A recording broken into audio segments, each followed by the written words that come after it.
Assalamualaikum warahmatullahi wabarakatuh. Pada pertemuan ini kita masih membahas bab 1, kasus-kasus pelanggaran hak dan pengingkaran kewajiban. Subbab C, kasus pelanggaran hak dan pengingkaran kewajiban.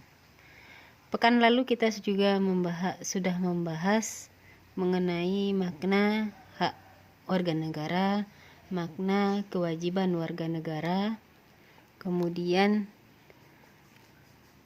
nilai praksis, nilai instrumental, nilai dasar dalam Pancasila yang berkaitan dengan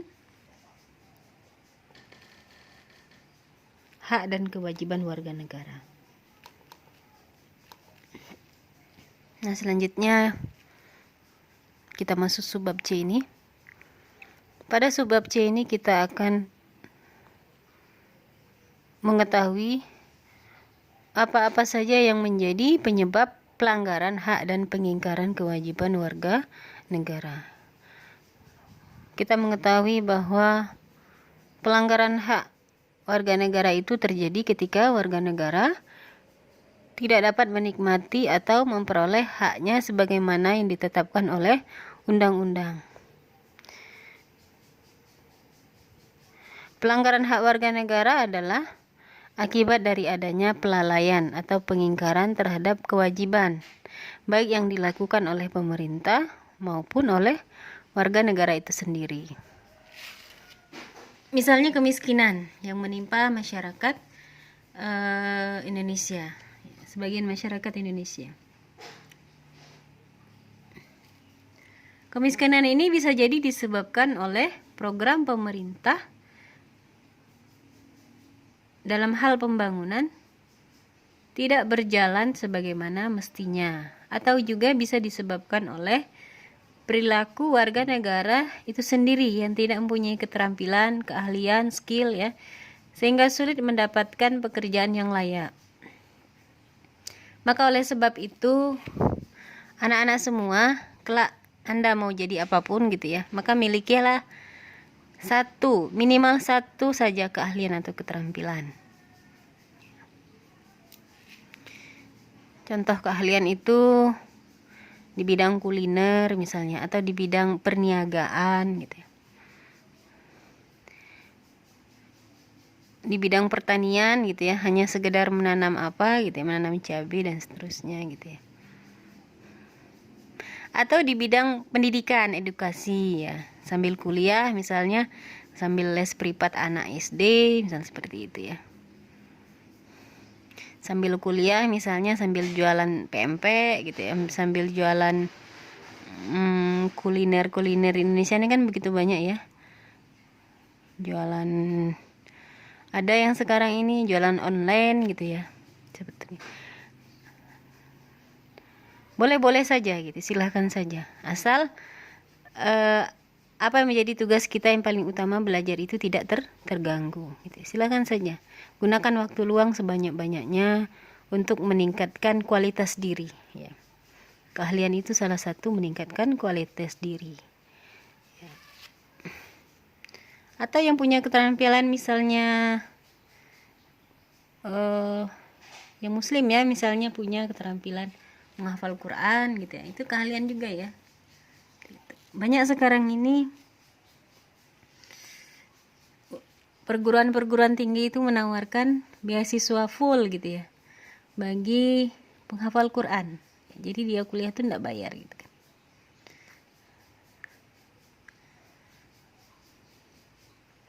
Atau keterampilan-keterampilan lainnya. Ya, silahkan diidentifikasi. Kita ini kemuyulan kita itu, kecenderungan kita itu kemana gitu ya. Untuk membantu kita itu melihat kecenderungan kita itu, lihat orang tua kita itu di mana kecenderungannya. Apakah orang tua kita pedagang gitu ya, apakah orang tua kita itu sebagai seorang birokrat gitu ya, atau sebagai seorang petani gitu ya. Mungkin kemuyulan kita juga ikut gitu ya, karena kita ini kan gen ya, garis keturunannya itu di situ. Boleh juga tidak menutup kemungkinan juga kita berbeda dengan orang tua gitu ya. Nah, silakan dicari. Selanjutnya ada 6 penyebab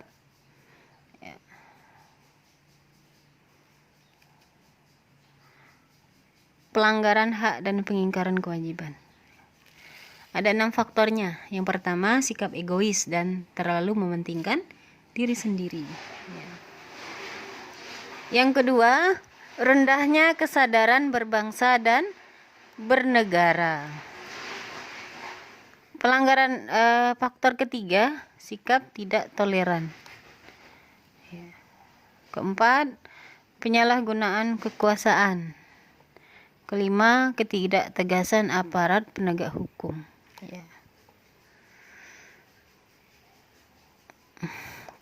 Keenam, penyalahgunaan teknologi.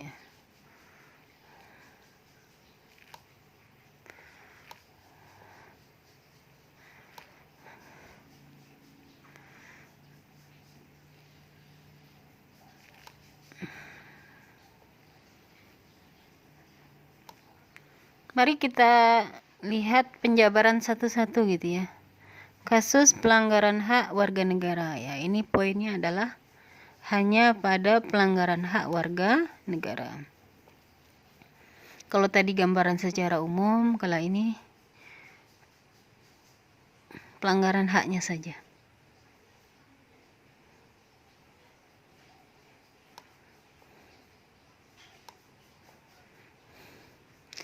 Pelanggaran terhadap hak warga negara bisa dilihat dari kondisi saat ini yang terjadi, misalnya sebagai berikut. A. Proses penegakan hukum masih belum optimal dilakukan. Misalnya masih ada terjadi kasus salah tangkap, ya, perbedaan perlakuan oknum aparat penegak hukum terhadap pelanggar hukum, ya, dengan dasar kekayaan, jabatan, gitu ya. Jadi masih adanya perlakuan di bidang hukum itu masih berbeda ya. Karena terkadang orang itu melihat iming-imingnya, lihat kayanya, lihat jabatannya.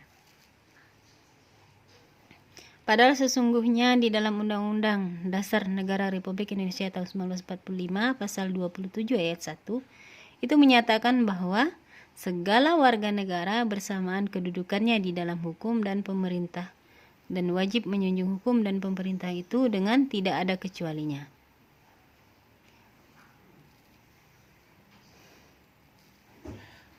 Jadi ternyata 75 tahun Indonesia merdeka, ternyata amanat Undang-Undang Dasar Negara Republik Indonesia itu pasal 27 ayat 1 itu belum sepenuhnya bisa dilaksanakan gitu ya. Selanjutnya yang kedua, saat ini tingkat kemiskinan dan angka pengangguran di negara kita ini masih cukup tinggi. Sementara pasal 27 ayat 2 Undang-Undang Dasar Negara Republik Indonesia tahun 1945 menyatakan bahwa tiap-tiap warga negara berhak atas pekerjaan dan penghidupan yang layak bagi kemanusiaan. Nah, ini adalah PR untuk kita semua. Yang ketiga, makin merebaknya kasus pelanggaran hak asasi manusia, seperti pembunuhan, pemerkosaan, kekerasan dalam rumah tangga, dan seterusnya. Padahal dalam Undang-Undang Dasar Negara Republik Indonesia tahun 1945 pasal 28A sampai 28J itu menyatakan menjamin keberadaan hak asasi manusia.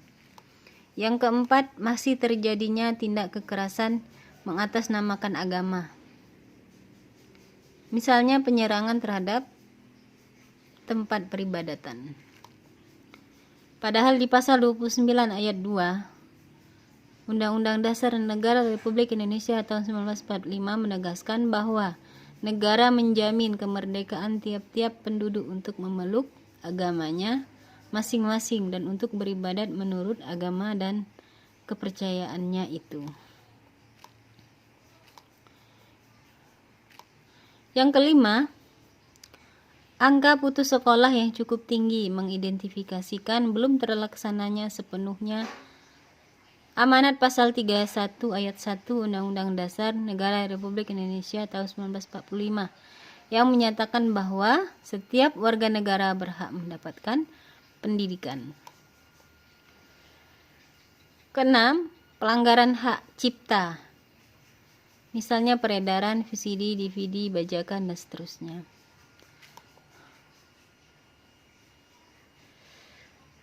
Contoh-contoh yang diuraikan di atas membuktikan bahwa tidak terpenuhinya hak warga negara dikarenakan adanya kelalaian atau pengingkaran dalam pemenuhan kewajiban, sebagaimana yang dipersyaratkan dalam Undang-Undang Dasar Negara Republik Indonesia tahun 1945 dan ketentuan perundang-undangan yang lainnya. Hal tersebut bila tidak segera diatasi dapat mengganggu kelancaran proses pembangunan yang sedang dilaksanakan.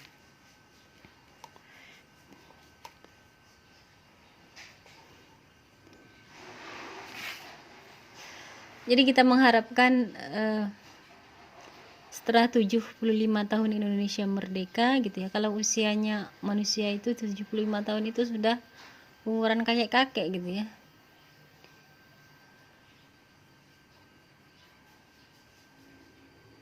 Mudah-mudahan Indonesia terus bisa memperbaiki diri, memperbaiki semua, menjalankan semua amanat yang ditulis di dalam Undang-Undang Dasar Negara Republik Indonesia. Demikian yang dapat saya sampaikan. Selanjutnya untuk tugasnya adalah carilah di artikel,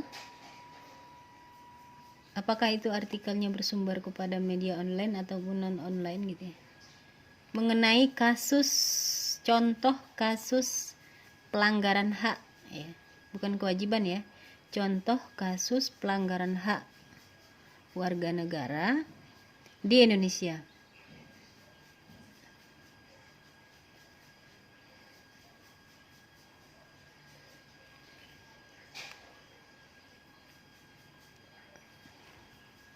Masing-masing kita itu dua, contoh kasusnya dua. Dan beda bidang gitu ya. Jadi misalnya contoh kasus satu di bidang ekonomi, contoh satu yang kedua di bidang pendidikan atau di bidang pemerintahan atau di bidang yang lainnya. Jadi dua kasus tapi bidangnya berbeda. Dicari kemudian dibahas ya. Ditulis, dianalisa, ditulis,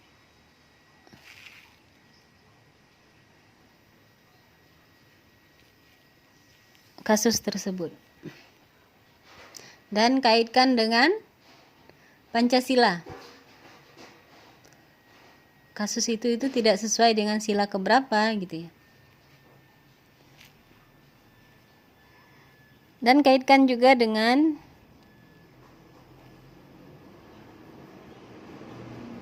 kitab suci agama masing-masing.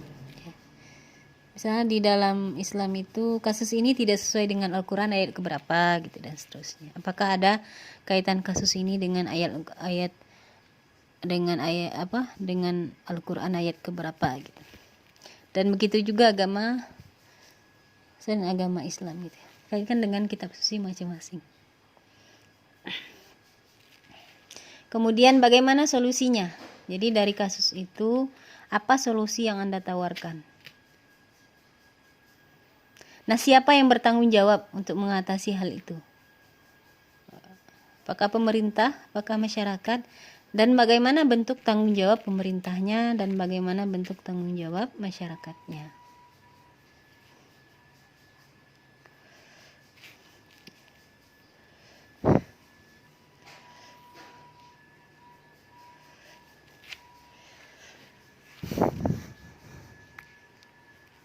itu ya.